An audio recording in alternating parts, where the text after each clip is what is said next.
Vamos lá, meus irmãos, começando aqui a nossa gravação do nosso 10º dia de aula de introdução ao Novo Testamento 2. Glória a Deus, nossa última aula. Graça e paz, irmãos. Amém. Amém. Graças a paz a todos. Boa noite. Estou muito feliz, irmãos, muito feliz, como eu já mencionei há pouco, enquanto orávamos, nossa última aula. Eu quero lembrar para todos os irmãos que nós teremos depois de hoje a prova, a conclusão dos trabalhos e voltamos na primeira terça-feira de agosto. Sempre na primeira terça-feira de fevereiro e na primeira terça-feira de agosto retomamos as nossas aulas. Então vamos lá, irmãos. Hoje nós vamos trabalhar sobre a conclusão de Introdução ao Novo Testamento 2. Vamos falar ainda das cartas gerais ou católicas. Vamos trabalhar nas cartas petrinas, joaninas, Judas e no livro ou carta de Apocalipse, tá bom? Uns vão falar que Apocalipse é carta, outros vão falar que Apocalipse é livro, né? É carta porque foi dirigida às 7 igrejas da Ásia. É livro porque também é uma profecia. Então, tanto livro como carta, nas duas perspectivas, elas se enquadram. Mas hoje a gente vai trabalhar nisso e vamos concluir. É claro, vai ser uma síntese bem rápido e assim fechamos essa matéria. Tá bom, meus irmãos? Estou muito feliz, viu? E eu particularmente aprendi muita coisa ao lecionar para vocês e eu creio que vocês também aprenderam e estão aprendendo e vamos continuar aprendendo para o resto da nossa vida, tá bom? Então, irmãos, como é costume, quero ler também aqui uns textos bíblicos com vocês agora. Quero que vocês abram suas Bíblias nos primeira carta de Pedro, primeira epístola de Pedro, capítulo de número 2, versículo de número 9. Quero ler 2 versículos. 2 versículos. Quero ler aqui o versículo de número 9 e depois o versículo de número 5. Segundo muitos teólogos e pensadores cristãos, há um consenso de uma definição que nos dias de Lutero e logo depois de Lutero, com a reforma chamada protestante, aquilo que aconteceu com o nosso grande irmão, pastor e reformador Lutero, e logo com os demais que ajudaram ele nessa obra, ali nós temos como praxe, segundo vários teólogos, que ali a igreja passou por uma reforma chamada teológica. Lutero volta às bases da palavra. E por essa razão que aquelas grandes frases, somente a Escritura, somente a graça, somente Jesus, somente a fé,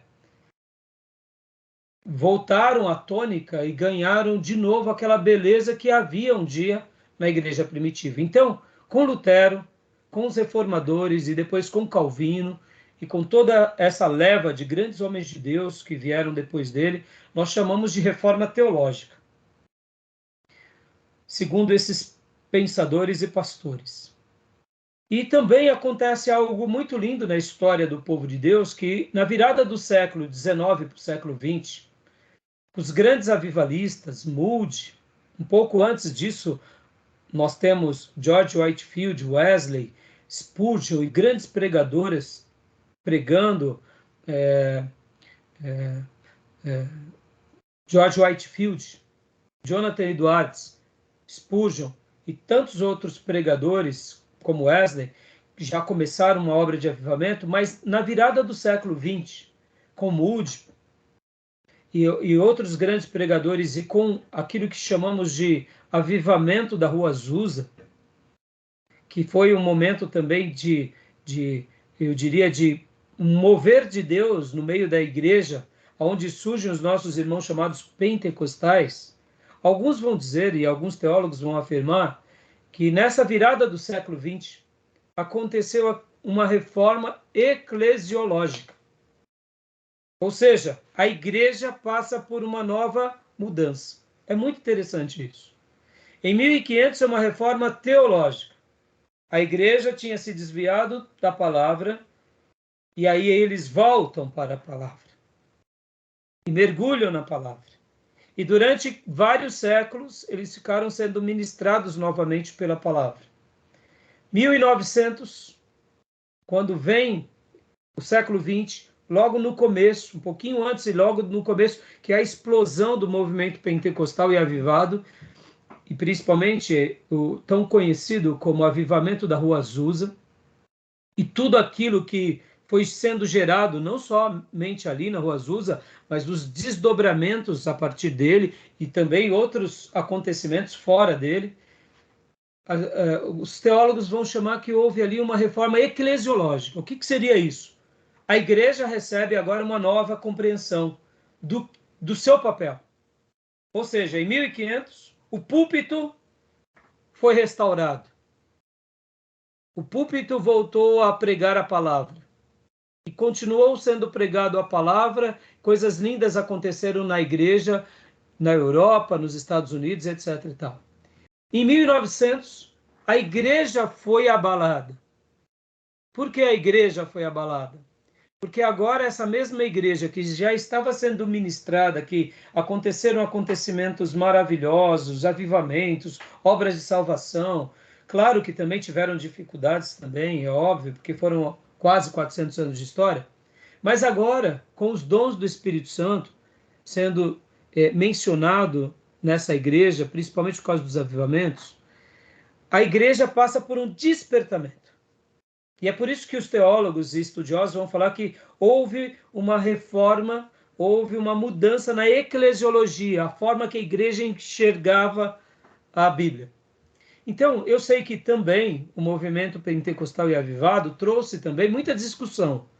E a gente sabe disso, que também muita besteira foi feita, e se você for estudar mais na frente, história dos avivamentos, eu creio que todos vocês passarão, vocês vão ver que quando nós estudamos a história dos avivamentos, a gente vai lá para trás, mesmo antes da Reforma Protestante, a gente começa fazendo um apanhado em toda a história bíblica do Velho Testamento, do Novo, na história primitiva, na história da patrística, e depois a gente vem para os pré-reformadores, os avivalistas, e chegamos então nesse movimento pentecostal e avivado, etc. e tal, a gente vai ver que nos movimentos pentecostais e avivados também tiveram umas besteiras assim, irmãos. Por exemplo, cultos com cobras, só para vocês terem uma ideia, mas coisa absurda, assim, em nome do poder de Deus. Então a gente sabe que também, como o povo de Deus acertou bastante, o povo de Deus também errou. A gente tem que dar a mão à palmatória. Mas uma coisa acontece nessa igreja na virada do século XX, que a igreja cria uma noção nova do seu papel, que não é somente o pastor que faz algo. A igreja, ela é poderosa na terra. Podem ver que Wesley, já na Inglaterra, quando ele começou seus grandes movimentos ali de pregação e de avivamento, ele foi mal compreendido pela igreja que ele era. E aí ele então começa a pregar nas praças, ele e George Whitefield. E ele aí se torna menos compreendido ainda, porque agora ele fala que a capela dele é o mundo. Ele não precisa mais de uma capela. E o próprio Wesley começa a levantar o quê? Pregadores chamados leigos. O que eram os pregadores leigos? Eram aqueles que não eram formados nas universidades, principalmente nos seminários ortodoxos dos seus dias. Por quê? Porque a igreja sempre passou por ciclos. Então, Wesley começou um movimento, mas eu gostaria até de afirmar que, com o advento do movimento pentecostal e avivado, mesmo que eles tenham errado também, eles acertaram demais. Na minha opinião, o movimento avivado e pentecostal mais acertou do que errou. Por quê, irmãos? Porque trouxe essa compreensão de que o cristão, ele é um sacerdote na igreja. E eu quero ler essas duas porções, porque Pedro já falava isso. Então, leia para nós, pastor Johnny, 1 Pedro 2, 9 e 2:5. Leia primeiro o 2:9, por gentileza. Pois não. Vocês, porém, são geração eleita, sacerdócio real, nação santa, povo exclusivo de Deus, para anunciar as grandezas daquele que os chamou das trevas para a sua maravilhosa luz. Olha como essas expressões são maravilhosas, e Pedro estava escrevendo a uma igreja. Vocês, porém, são geração eleita, sacerdócio real. Lembra que no Velho Testamento nós trabalhamos bastante em introdução ao Antigo Testamento 1 e 2 sobre o papel sacerdotal, os coatitas, a tribo de Levi, e depois os próprios levitas. Agora a igreja faz um papel de sacerdócio real. Jesus, ele é o sumo sacerdote da ordem de Melquisedeque, ele é rei. Nós somos filhos do rei e pertencemos agora a um sacerdócio dessa realeza. Isso é extraordinário. Isso é extraordinário. Então, nós somos, como igreja, sacerdotes reais, geração eleita, nação santa, povo exclusivo de Deus. Isso é magnífico, irmãos. Ter a clareza de que cada cristão é isso é esplêndido. Quando um cristão convertido compreende que ele é sal e luz, que ele representa Cristo na terra, que ele é eleito por Deus, que ele é sacerdócio real, ele faz parte dessa realeza, que ele é embaixador do reino e que ele tem um papel na construção do reino de Deus na terra, ele muda de perspectiva. E Pedro estava dizendo isso. Então, eu quero, inclusive, agora que o pastor leia para nós, o versículo 5, pastor. Olha só o que Pedro diz também no versículo 5. Capítulo 2, verso 5. Por favor. Vocês também estão sendo utilizados como pedras vivas na edificação de uma casa espiritual para serem sacerdócio santo, oferecendo sacrifícios espirituais aceitáveis a Deus por meio de Jesus Cristo. Meu Deus do céu, vamos gastar um minuto nesse versículo. Vocês também estão sendo utilizados como pedras vivas. Quem é o fundamento que nos sustenta na fé? Nós somos edificados sobre quem, irmãos? Pode desbloquear. Sobre quem? Jesus. Nosso fundamento é Jesus. O apóstolo Paulo disse que ele é o nosso fundamento e nós edificamos sobre ele. Uns com pedras preciosas, outros com madeira, feno e palha. Vai vir o juízo, a madeira, a pedra, a madeira, a palha e o feno vão ser queimados, mas as pedras preciosas se conservam, se mantêm, porque nós edificamos a nossa vida sobre ele.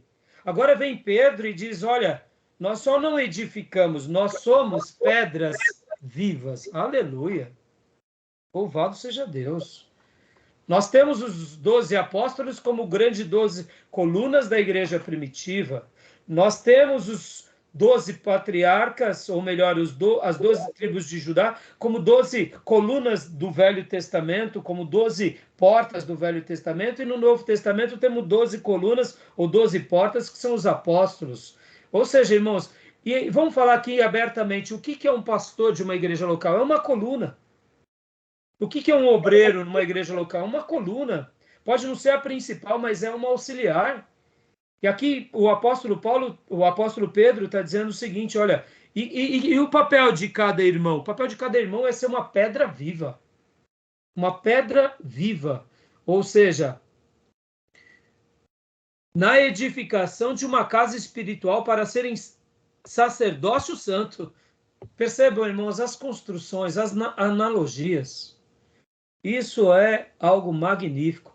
Oferecendo sacrifícios espirituais aceitáveis a Deus por meio de Jesus Cristo. Ou seja, quando a gente compreende isso, que o nosso papel não é ser apenas um coadjuvante, mas um participante, como uma pedra viva, ou seja, nós pertencemos àquilo e fazemos parte disso, podendo não ser uma coluna, mas sendo uma pedra. Temos uma função, temos um ofício, fomos separados para isso. E Deus conta conosco. Isso é magnífico. Então, eu deixei essas duas palavras aqui, irmãos, e fiz essa citação tanto da reforma protestante, quanto também desse movimento que acontece no início do século XX, porque eu particularmente acredito que algo bem parecido aconteceu mesmo. Realmente, no século XV, ou melhor, no século XVI, com a reforma protestante, houve a reforma teológica. E no século XX, houve a reforma eclesiológica, que a gente está passando até agora no século XXI. E que Deus nos ajude nessa tarefa, porque somos sacerdotes reais, somos pedras vivas, somos participantes desse projeto, e que o governo de Deus seja expandido e que juntos a gente possa colaborar com tudo isso, sendo sempre edificados sobre a pedra angular que é o nosso Cristo. Tá bom? Beleza? Deixa essa breve introdução, porque a gente vai agora entrar no grande pastor Pedro e a gente vai se deliciar nessa carta. Tá bom, meus irmãos? Hoje eu vou trabalhar com o nosso livro do Gundry, a página 577, a gente está aqui trabalhando nas cartas gerais, o capítulo de 17. número 17, e também vamos trabalhar aqui no Janelas para o Novo Testamento, que é o capítulo 26. Mas na edição nova é o capítulo de número 25, tá bom? Na nova edição do livro do Janelas do pastor Ernesto Onim. Vou trabalhar mais no livro do pastor Ernesto Onim. Tá bom, meus irmãos? O que vocês acham desse texto? Desses dois textos que a gente acabou de ler? Tinham já noção do que isso representava? Aqui, irmãos, dá para a gente pregar uns 2 dias sem medo de errar. Pregar, se deliciar. Né? Porque é muito profundo isso.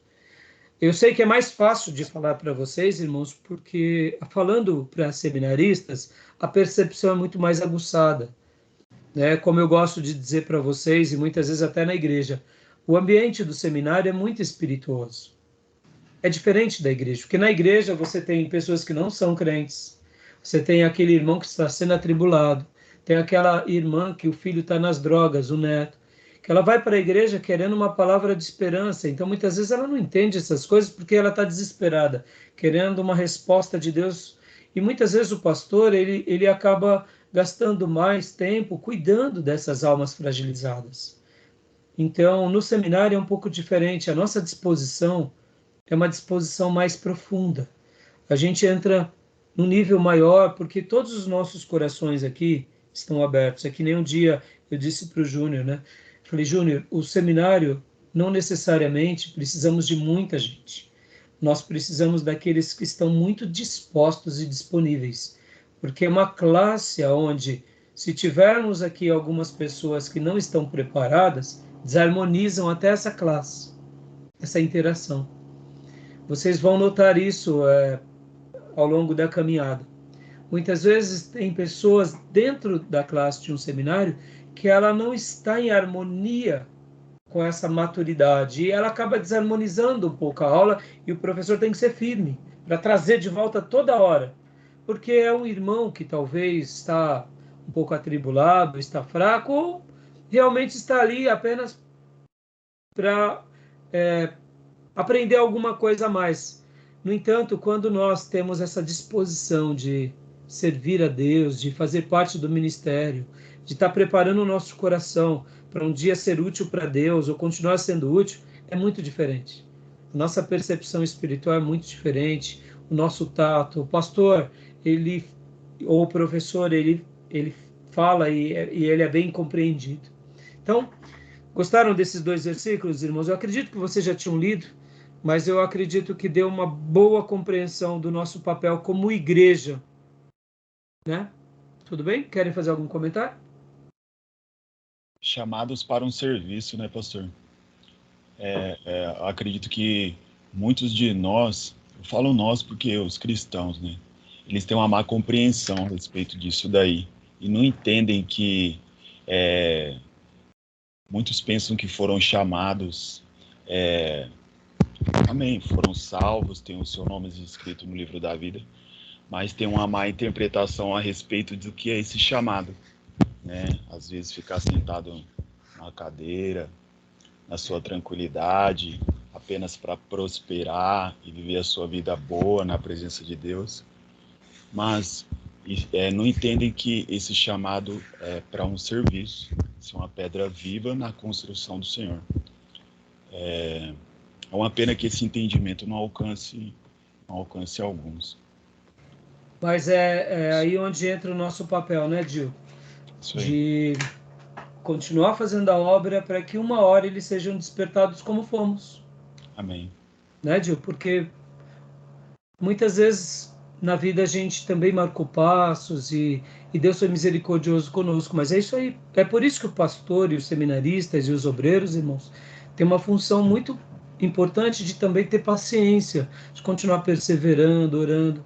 Irmãos, nós tem hora que ficamos desesperados porque o irmão não vai na igreja de domingo. É verdade. Esse domingo mesmo eu dei uma cajadada bem legal nos irmãos.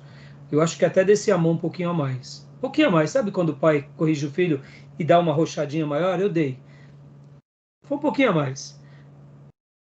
No entanto, quando a gente pensa na história da igreja, a igreja se desviou e foram séculos, irmãos, de heresia. Séculos. Povo perdido no meio do paganismo, dentro da igreja. E o Espírito Santo foi lá e levanta os pré-reformadores e levanta os reformadores e a igreja volta. Ou seja, né? A gente tem hora que tem que ter paciência, tem que saber esperar um pouco, mas tem que continuar firme, viu, Gil? Porque esse é o nosso papel. É até a fogo, né? Até a fogo, até no fogo. É não parar, não, porque o diabo não. É que nem alguém já disse, é verdade. Os irmãos pentecostais. Eu aprendi, né? Eles falam, irmãos, o diabo não descansa não, por que está descansando? E é frases como essa que a gente tem que sempre lembrar, né? Então, joia. Mais alguém comentar para a gente ir para o compartilhamento? Tranquilo? Vamos compartilhar? Vamos lá. Amém. Então, bora. Bora compartilhar então aqui, meus irmãos. Vamos lá. Vamos para o compartilhamento aqui. Então, eu vou trabalhar primeiro no material do nosso querido pastor Ernesto Onini. Tá bom? Então, vamos lá.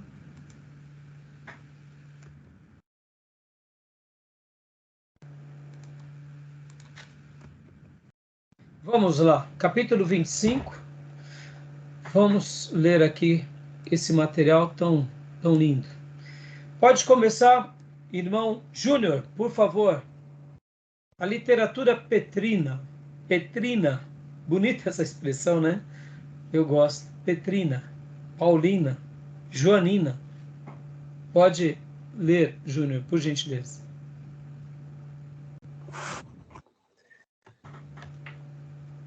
A literatura petrina consiste em duas epístolas, cada qual com seu próprio bem definido. Em 1 Pedro, vemos uma dupla finalidade: mostrar a preciosidade do Salvador e da salvação do crente. Outra finalidade da epístola foi fortalecer e animar os crentes judeus da dispersão e os crentes gentios que eram vítima de dura perseguição. Em 2 Pedro, o propósito é outro: prevenir os crentes contra falsos mestres e suas doutrinas. Isto posto, a primeira consola e a segunda adverte. Na primeira, o pano de fundo é o sofrimento, na segunda, o erro doutrinário. Ou seja, obrigado, Júnior. Nós temos esses dois focos. Um foco de consolo, um foco de amparo, de ânimo, diante dos judeus dispersos, dos crentes gentios que eram vítimas da perseguição. Ou seja, a primeira carta, ou a primeira epístola, tem um papel de consolação. Já na segunda, é de uma advertência, dizendo, cuidado com os erros doutrinários, porque ao mesmo tempo que nós somos amparados por Deus, somos consolados por Deus, nós não podemos também se permitir viver uma vida de erros doutrinários. E teremos inimigos, teremos adversários, e esses adversários são cruéis. E é muito interessante que na segunda carta de Pedro vai ser muito parecida, inclusive, com a carta de Judas, que também é o meio-irmão de Jesus, tá bom? Então, a segunda carta, ela vai ter um foco de corrigir do erro doutrinário e, ao mesmo tempo, fazer com que a igreja tome esse cuidado, porque, irmãos, o erro doutrinário não é somente um erro qualquer. O erro doutrinário faz com que a igreja acabe se pulverizando. Um pouco de veneno pode não nos matar no início, mas vai nos matar ao longo do caminho.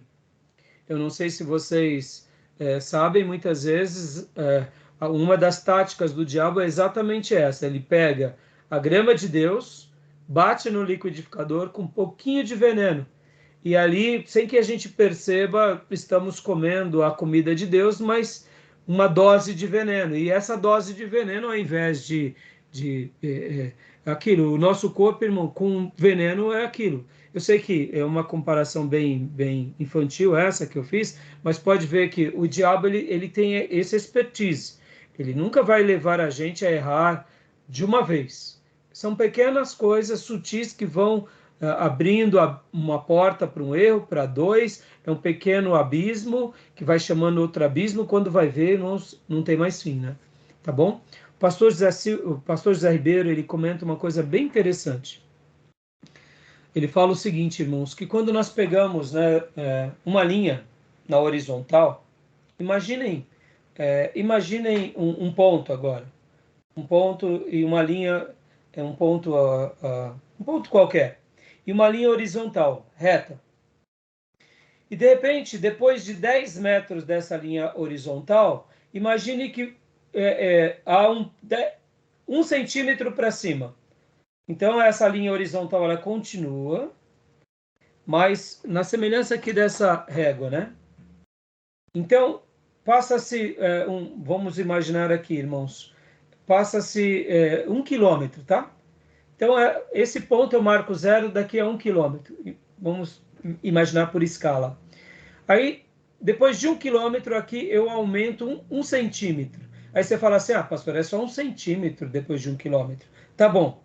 Agora, então, coloca 10 quilômetros. Aquele 1 centímetro não vai ser mais 1 centímetro daqui a 10 quilômetros. Vão ser já vários centímetros. E daqui a, sei lá, vários quilômetros, ou milhares de quilômetros, não serão mais 10 centímetros, serão metros. Então, é algo bem sutil que o diabo faz. Pode ver que, com relação à linha do tempo, as heresias foram algo assim. O diabo ele coloca o veneno e a igreja começa a acrescentar algo bem sutil aqui. Depois de mais 100 anos, aquilo que era sutil já não é mais sutil, é escandaloso. E aí começa a crescer. Então, o erro doutrinário tem tudo a ver com isso. Podem ver, irmãos, que a Igreja Católica Apostólica Romana, ela não começou a cultuar os ídolos logo de cara. Ela começou sutilmente por volta do ano 500. E depois, o culto aos outros santos vieram séculos depois. Então, no ano 500 apenas que começam os grandes erros doutrinários. Antes, teve outros erros, que é a união da igreja com o Estado. Ou seja, são pequenos erros doutrinários que vão comprometer a sã doutrina lá na frente. E quando chega-se no ano 1000, essa mesma igreja, que era a igreja verdadeira, estava praticando as cruzadas. E a história se repete, meus irmãos. Hoje, para o nosso terror, e aqui fica uma crítica, porque hoje o movimento pentecostal, assim como acertou muito, também errou. E temos os neopentecostais. Hoje, a maioria das igrejas neopentecostais, elas já começaram com algumas doutrinas erradas e em menos de 30 anos viraram uma seita. Ou seja, não precisou nem de 300 anos para se corromper. Em 10 anos já estavam com evidência de seita e logo depois disso já viraram. Muitas igrejas neopentecostais hoje são seitas, irmãos. E aqui fica uma crítica. Como pode algo acontecer? Tudo começa pelo erro doutrinário. Então, a segunda carta de Pedro já era uma observação para que a igreja não se enveredasse para o erro doutrinário. Tudo bem? Algum comentário até aí? Alguma dúvida? Tudo bem. Tranquilo? Tudo bem? Querem fazer alguma pergunta? Alguma dúvida? Tranquilo, pastor. Não? Vamos lá. Nome. Traços biográficos. Gil, lê para nós, Gil, por gentileza. Seu nome era Simão, derivado de Simeão. O nome parece estar relacionado ao termo hebraico chamar, ouvir, mas ele gostava mais de falar, pois era espírito impulsivo, Quando André trouxe Simão ao Senhor, este, ao olhar para aquele, disse: Tu és Simão, o filho de João, tu serás chamado Cefas, que quer dizer Pedro. João 1, 42. Cefas é a forma aramaica de Pedro. No grego é Petros, pedregulho, seixo, diminutivo de Petra, quer dizer rocha. Magnífico, né? Bom, nós conhecemos muito bem a história de Pedro, e aqui fica uma coisa super linda, irmãos, que até o pastor Enéas cita. Quem ganha Pedro para Jesus é seu irmão André, né? André leva Simão ao Senhor. Que interessante, né? Ele se torna também apóstolo, mas ele foi quem apontou Jesus para Pedro, tá bom? Então a gente conhece muito bem a história, a gente conhece muito bem os fatos, né? Eu acredito que nós não temos dúvida. Ele era pescador do Mar da Galileia, tinha possivelmente uma microempresa, ele era um empresário, juntamente com seus irmãos, e também tinha Tiago e João, que também eram pescadores, ou seja, ele já vivia uma vida de harmonia com Tiago, com João, André, e ali eles eram pescadores, e o Senhor os chama a ser pescadores de homens. E como o pastor Enéas bem disse, ele era impulsivo. É por isso que Pedro ele representa um papel muito curioso para nós, porque ele é o apóstolo que mais erra e ao mesmo tempo que mais acerta.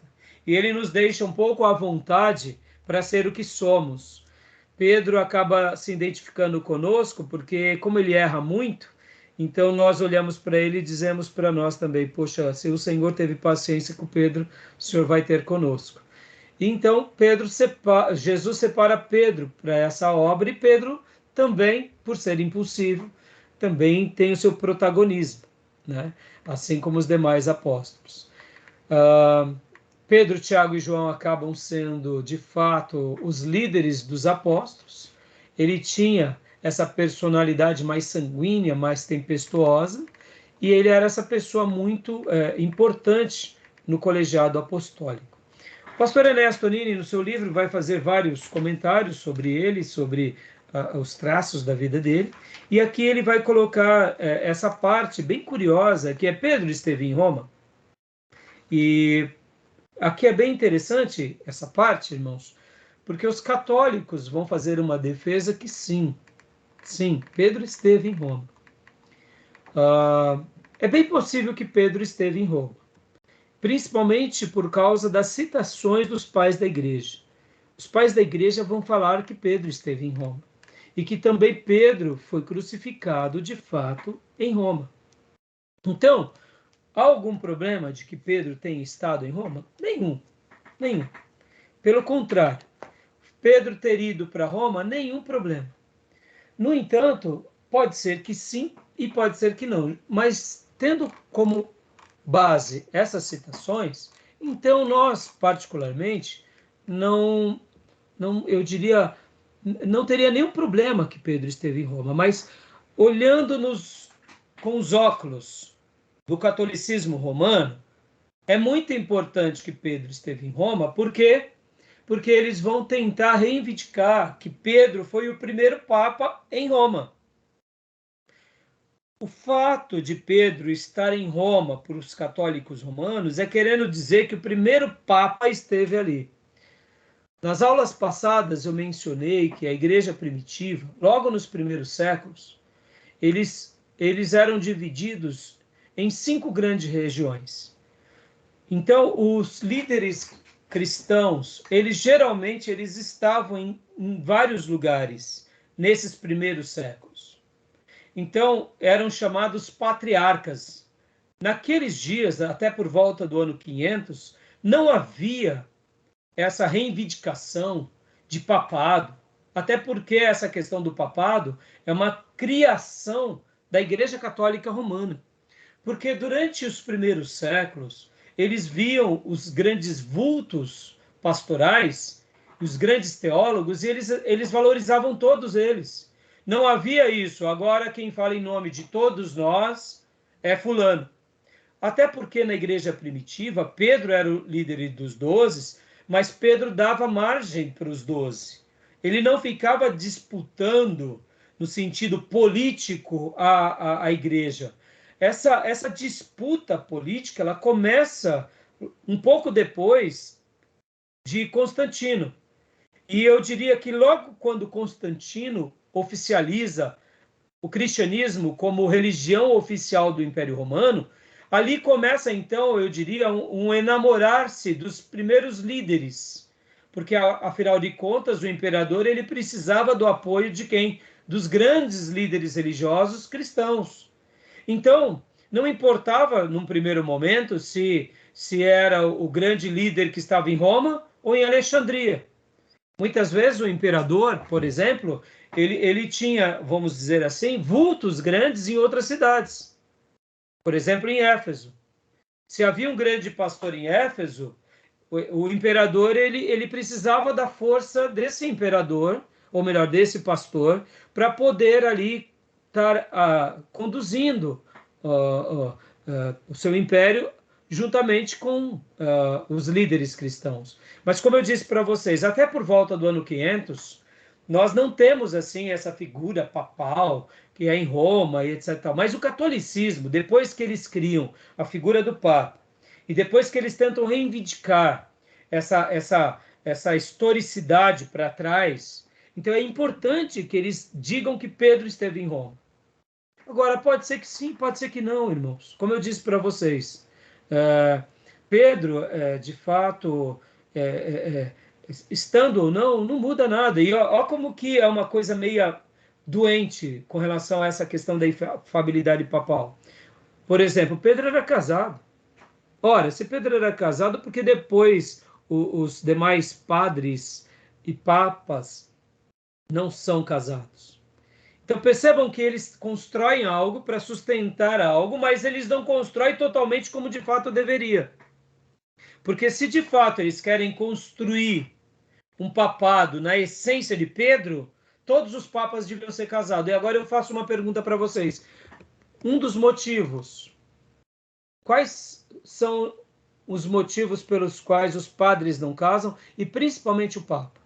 Por que vocês acham que logo depois que cria-se essa figura do Papa, esse líder que unifica todos os cristãos, mesmo sabendo que até o quinto século não era assim, e também depois, lembro que nas aulas passadas eu falo que ao longo dos séculos eram 5 grandes regiões, onde havia os concílios, eles traziam representantes dessas 5 grandes regiões. Depois do quinto século em diante, passam a ser 2 regiões, que é Constantinopla e Roma, e no ano 1000 há uma divisão, o Grande Cisma. Então, o que acontece? Por que eles, vamos dizer assim, fazem questão que o Papa não case e principalmente os padres não casam na católica ortodoxa romana? Qual é um dos motivos, irmãos? Vamos lá. Reduzir custo com família? Pode ser, mas custo para eles não é tão relevante, até porque, vamos pegar hoje aqui, irmãos, só para vocês terem uma ideia, eles têm até banco, Roma tem banco, banco da igreja. Né? Pastor, ouvi certa vez o padre Fábio de Mello, acho que é o Fábio de Mello, falando algo sobre isso. Eu lembro que eles preferiram seguir essa linha de celibato porque os padres eles precisavam se dedicar melhor, né, ao seu ministério e ter uma família, nesse sentido, atrapalhava. Acredito que é mais ou menos por aí. Aí eu digo para vocês, então Pedro errou, né? Porque, aliás, Jesus errou em vocacionar Pedro, né? E os 12 que estavam ao lado de Pedro, porque o único solteiro era Paulo. Aliás, deduzimos ser solteiro ou viúvo. Porque Paulo, mesmo sendo jovem promissor, para participar do Sinédrio, ele deveria ser casado e ser pai. Mas como ele era uma lenda viva, possivelmente é bem possível que ele seja a exceção no Sinédrio. Mas alguns vão questionar, porque não tem relato nenhum nem na história, mas alguns vão deduzir que Paulo era casado e que ele fica viúvo. E aí ele se converte. Ou ele era casado, fica viúvo e perde inclusive os filhos e se converte. Alguma coisa acontece. Mas Paulo é a única exceção sobre essa questão. Então percebam que é uma boa desculpa, inclusive com base na Bíblia, mas o único que segue esse padrão do colegiado apostólico é Paulo. Mas nenhum outro faz. Inclusive Paulo, quando ele vai falar sobre os pastores, ele recomenda o casamento. Tito e Timóteo, estudamos aqui as cartas pastorais. Paulo diz que é melhor casar do que abrasar-se. E aí ele vai dar uma exceção no livro de Coríntios, e inclusive ele vai falar, é a única parte que Paulo fala aqui, digo eu e não o Senhor. Ele vai ser bem contundente falando sobre essa questão do casamento, etc e tal, dá até opiniões dele, não de Deus, mas ele é muito resolvido sobre isso. Então, é uma boa resposta da Igreja Católica, mas não é toda a verdade. E aqui fica uma opinião minha, tá, irmãos? É uma opinião minha. Qual é um dos motivos? Um dos motivos, irmãos, é que quando você cria a família, você cria o que? Vínculos relacionais fortes nessa hierarquia. E partindo do pressuposto que a Igreja Católica ela tem um viés episcopal também, pode ver que tem os seus padres, tem os bispos, arcebispos e o Papa. No momento em que o Papa casasse, a família papal quase se tornaria o que? Uma monarquia. Quando os arcebispos e bispos se casassem, seria também uma monarquia. Ou seja, não é interessante para um rei que tem a figura do bispo, do arcebispo, do padre ao seu lado, valorizar que essa liderança tenha também uma família, porque seria quase como uma monarquia religiosa ao lado de uma monarquia de fato ao longo da história.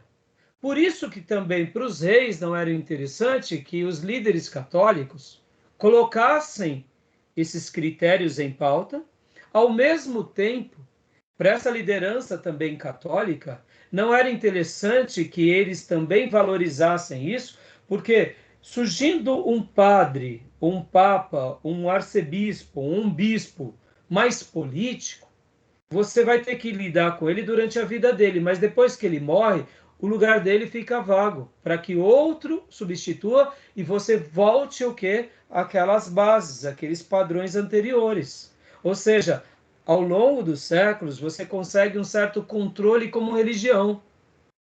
Então, na minha opinião, um dos motivos principais é isso. Podem ver, irmãos, que nas igrejas onde o sistema de governo é o episcopal, a gente sofre isso. Porque vamos pegar aqui igrejas em que o filho do pastor assume o trono do pai. Por que eu falo trono? Porque é quase um reinado. Um reinado é religioso. Não é o mais competente. É a linhagem do pastor. Porque está tudo em nome do pastor ou do bispo daquela religião. Olha que interessante. Então isso também é ruim. Podem ver que, por exemplo, John Wesley, mesmo criando a igreja metodista, ele não queria, mas a igreja metodista, ela tem esse papel episcopal. Por outro lado, ela criou o quê? Um sistema democrático no episcopado. E podem ver que a igreja presbiteriana, que tem o presbitério, também tem a família, mas tem os presbíteros. A igreja batista ela é mais democrática, ela tem o que? A democracia da igreja. Mas as igrejas que são governadas, como por exemplo os neopentecostais. Os neopentecostais são tudo episcopais, O povo não decide nada e tudo está no nome de quem? Dos bispos, não da igreja. Isso é um reinado ou não é? É um reinado religioso. Então, quando nós olhamos o perigo de você ter famílias que conduzem aquele ministério, de fato existe. De fato existe. Se nós pegarmos, por exemplo, Lutero e a família de Lutero, Calvino e a família de Calvino, há um risco imenso no meio evangélico de que as nossas famílias sejam os sucessores dos nossos cargos. Mas aí onde entra um povo maduro, um povo bíblico. O povo bíblico, ele vai poder argumentar, ele vai poder questionar, ele vai poder colocar em xeque essa linhagem, essa dinastia. Porque na igreja não é monarquia. Na igreja é o que? É o dom do Espírito Santo, levantando no meio daquela comunidade pessoas que falam em nome de Deus e que são agora reconhecidas pela própria igreja. Então nós que seguimos ao Evangelho, nós não temos medo do quê? De deixar com que o pastor se case. Porque se ele realmente for um homem de Deus, e o filho dele, e a filha, ou a família for de Deus, não vai ter problema, vai ter espaço para eles, como vai ter espaços para os novos ministros leigos, como para futuros candidatos que nasçam no meio da igreja que tenham vocações. Por quê? Porque a igreja vai validar, a igreja vai respaldar. Agora, sejamos honestos, irmãos. É aquilo que Paulo fala, que a fé, ou seja, a piedade, ela é um lugar de muita fonte de lucro. Se a gente realmente tiver um viés ganancioso, irmãos, o crente se perde na igreja. Ele vai se perder, como está escrito lá em 2 Timóteo 6,6. De fato, a piedade com contentamento é grande fonte de lucro. O que Paulo está dizendo? Irmãos, a vida da igreja gera dinheiro. Vai gerar. Porque é uma comunidade altruísta. Vai gerar. Agora, se meu coração está no dinheiro e se eu sou um lobo, eu vou ganhar dinheiro. Isso é fato. É por isso, irmãos, que a gente não tem que ter medo de pregar a Bíblia, de ensinar a igreja a pensar, porque pessoas mal intencionadas sabem disso e, como já dizem algumas frases, né? Grandes igrejas, grandes negócios. E não sou contra grandes igrejas, irmãos. Sou contra essas igrejas onde elas são quase que empresas. Então, eu estou comentando tudo isso para vocês, irmãos, assim, dando uma breve explicação do papado, porque a Igreja Católica vai ter essa reivindicação, mas existem muitos fatores, e na minha opinião esse é um dos mais importantes. É um dos principais, entendeu? Porque você traz o quê? O controle para um papa, para um colegiado, mas na próxima geração já não são aquelas pessoas nem aquelas famílias. Vai ter uma troca de poder. E essa troca de poder, querendo ou não, ela é salutar. Ela é salutar na perspectiva católica romana. Agora eu digo, precisava ser assim? Não, não precisava. Não precisava. A justificativa do dogma católico, não casar, é uma questão jurídica aí, envolve direito sucessório. Sim, também.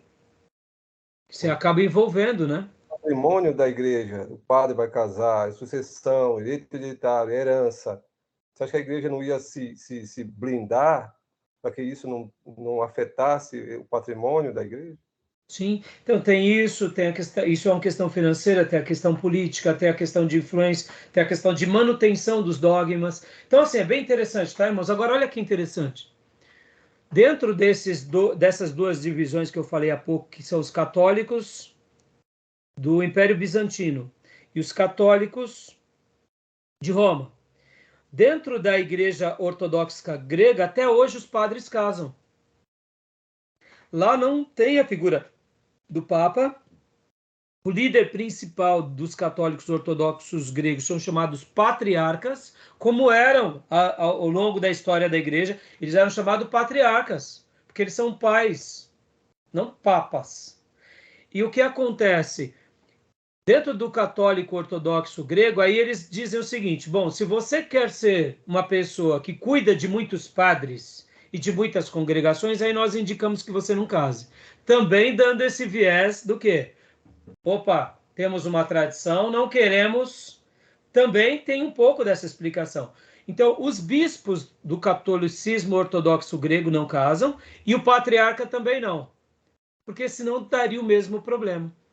Mas eles não são chamados de padres, são chamados de patriarcas. Tá bom? Então, só fez esse comentário aqui. E no livro do pastor Enéas Tonini, irmãos, olha só que interessante, voltando aqui.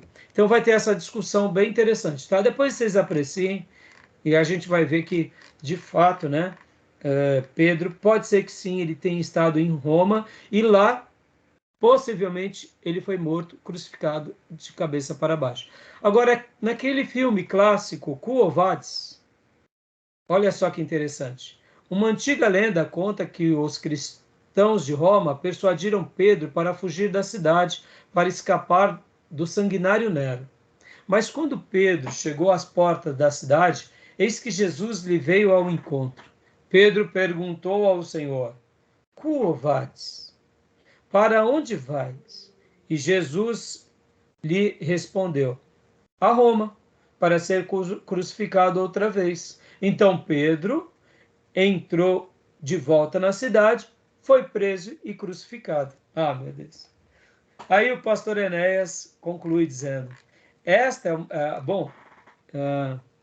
aqui nessa obra não está, mas no meu livro está assim, mas tudo é lenda, é mera lenda, tá bom? No meu outro livro, não para aqui, tá? Tem uma frase, tudo é lenda, é uma mera lenda, tá bom? Nessa nova edição tiraram. Ah, eu vou até reclamar depois. Tinha que ter essa inscrição aqui nessa edição mais nova, tá bom, meus irmãos? Por que eu estou falando isso, né, irmãos? Porque falar que é uma mera lenda, isso é muito importante, porque muita gente vai achar que isso daqui é uma visão real.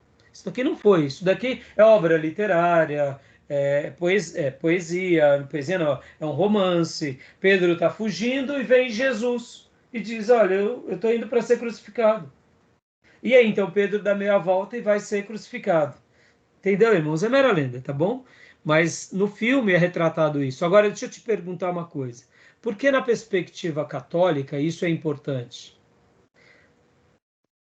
Quando há uma situação como essa. Eu quero ler 2 textos bíblicos agora para a gente fazer uma pesquisa de caso. Abra para mim, Maísa, Gálatas 6,17 e irmã Cleusa, abra para nós Colossenses 1,24. Você já deve ter visto, irmãos, por exemplo, que nos católicos há aquela questão de nós pagarmos as nossas penitências. Lembram o Estigmata, aquele filme? Que nós temos os sofrimentos de Cristo em nós. Já ouviram alguma coisa sobre isso? Pois é. Essa ideia de que os sofrimentos de Cristo também vêm sobre nós, ela pode parecer espirituosa, ela pode parecer ser bonita, mas ela é um erro doutrinário imenso. Ela é perigosíssima. É como se o sacrifício de Cristo nós estivéssemos sentindo, e no momento em que sentíssemos, na semelhança daquele filme Estigmata, nós estamos nos purificando e evoluindo como cristão, porque precisamos sentir os flagelos de Cristo para nos tornar santo. E não é isso, a Bíblia não vai mencionar de forma alguma sobre isso. Porque parece que por meio dessa experiência nós nos santificamos, e não é. Nós nos santificamos deixando o pecado, abandonando o pecado, crucificando eu e o mundo e a carne. Esse é o caminho bíblico. Tanto é que a palavra santo, hagios no grego, ou kadosh no Velho Testamento, no hebraico, é o que? Separação, é se separar, é não pecar. Não tem nada de sentir os flagelos, isso tudo é muito místico, muito poético, muito não sei o quê, mas é muito herético também, tá bom? Agora, olha que interessante. Gálatas 6,17, leia para nós, minha irmã. A Maísa, eu pedi para ela ler, né? Ela não tá? Acho que ela saiu. Saiu. Então, Algum irmão leia para mim, por favor. Ou senão, irmã Cleusa... Isso. Irmã Cleusa, pode ler para nós Colossenses 1:24, por favor.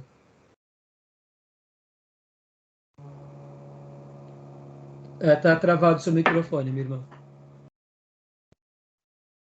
Desculpa. Foi não. Regozijo-me agora no que padeço por vós, e na minha carne cumpro o resto das aflições de Cristo, pelo seu corpo, que é a igreja. Presta bastante atenção. Paulo, na carne dele, cumpre o resto das aflições de Cristo. Olha que interessante esse texto. Presta bastante atenção nessas palavras. Na minha versão diz: e completo no meu corpo o que resta das aflições de Cristo, dando uma ideia de que Paulo, a impressão, por isso que eu estou dizendo, irmãos, como é importante nós fazermos uma leitura correta da Bíblia. Porque Pedro, ao ir ser crucificado, Pedro, ao ouvir que, olha, eu estou indo ser crucificado, então Pedro, vem, seja crucificado, porque se você fizer isso, você se purifica. Isso é uma ideia romântica de um filme, pode até ser obra literária, bonita num primeiro momento. A gente tem que tomar cuidado, porque essas ideias do autoflagelamento, da autoaniquilação, né, de sentir as dores, isso daí não tem base bíblica. Quando Paulo está explicando isso daqui, ele não quer dizer aqui algo na perspectiva católica. Pode ver, irmãos, dentro dos setores católicos, das teologias católicas, nós vamos ver alguns grupos fazendo até o autoflagelamento. Você tem pensamentos ruins, se autoflagela que você vai parar de ter. A Bíblia vai falar da autoflagelação? Não. A Bíblia vai fazer uma menção aqui, por exemplo, como eu acabei de ler e a irmã, o que completo no meu corpo, o que resta das aflições de Cristo em favor do seu corpo, que é a igreja. Se a gente não ler corretamente, a gente pratica uma heresia. Agora leia para nós, pastor, Gálatas 6,17. Sem mais, que ninguém me perturbe, pois traguei meu corpo as marcas de Jesus. Se nós olharmos na perspectiva católica do autoflagelamento, dessa ideia estigmata, a gente vai falar que Paulo está fazendo isso. Paulo está sentindo o sacrifício de Cristo no corpo dele. E não é. Traduzindo em miúdos aqui, irmãos, o que Paulo está dizendo aqui? Ele está dizendo o seguinte: eu vivo uma vida de cruz. E eu vivo uma vida de cruz o tempo todo em favor da igreja. Assim como Jesus nos ensinou, morrer dia a dia, é isso. E aqui Paulo, quando ele fala, tanto em Gálatas quanto aqui em Colossenses, nada mais, nada menos, ele está dizendo o seguinte, que inclusive eu fui marcado, porque fui apedrejado, sofri, ou seja, as experiências do ministério me trouxeram marcas, como foram as experiências de Jesus. Agora, qual é a grande diferença de Jesus, de Paulo e de Pedro, e de todos nós? A morte de Jesus foi redentiva. E a nossa morte é uma morte comum. Mesmo que tenhamos marcas, nunca praticaremos a autorredenção.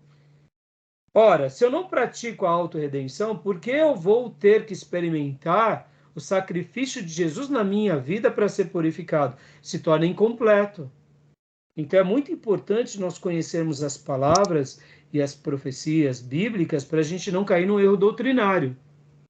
Assim como o papado é um erro doutrinário e nós não podemos autenticá-lo, nós também não podemos autenticar que essas práticas de autoflagelação, de aperfeiçoamento por meio da dor, serão justificadas.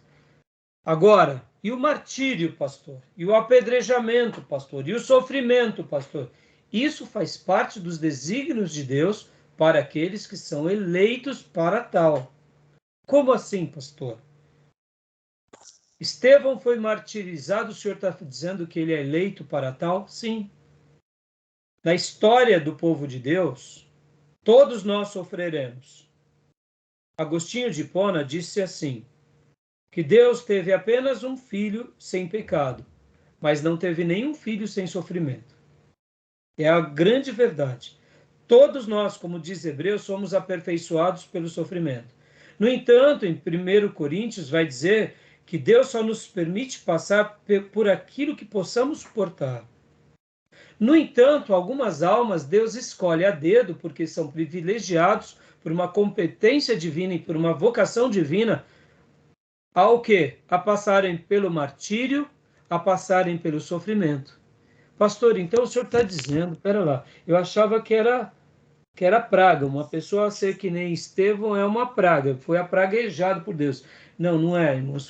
Uma pessoa viver como Pedro, como os apóstolos, eles foram eleitos com uma competência tão sagrada que eles estão dispostos a entregar até a sua vida como uma oferta suave diante de Deus. Isso é ser eleito, irmãos.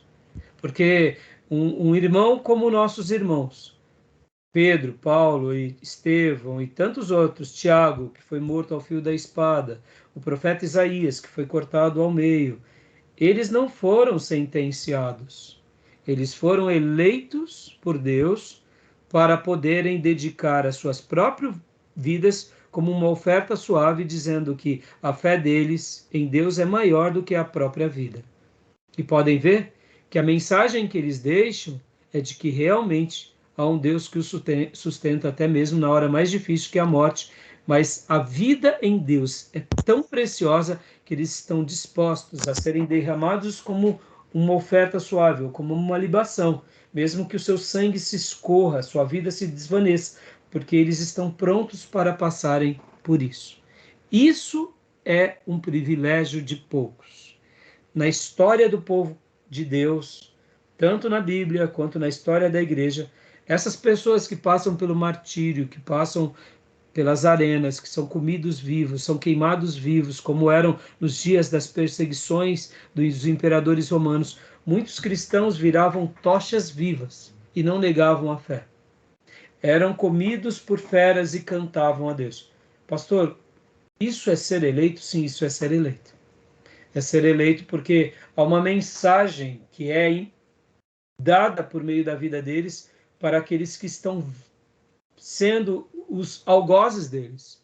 Os próprios algozes que vão ceifar essa vida, que vão matar essa vida, se cumprem aquela palavra onde o Senhor nos ensina, nas cartas de Paulo, que quem te faz mal, pague com bem, porque brasas vivas serão colocadas sobre a cabeça dessas pessoas.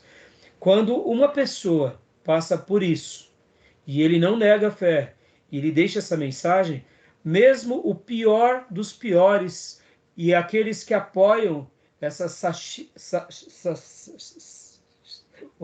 sachinas, né? Sachinas? Meu Deus, minha palavra, hein? Isso, sachinas.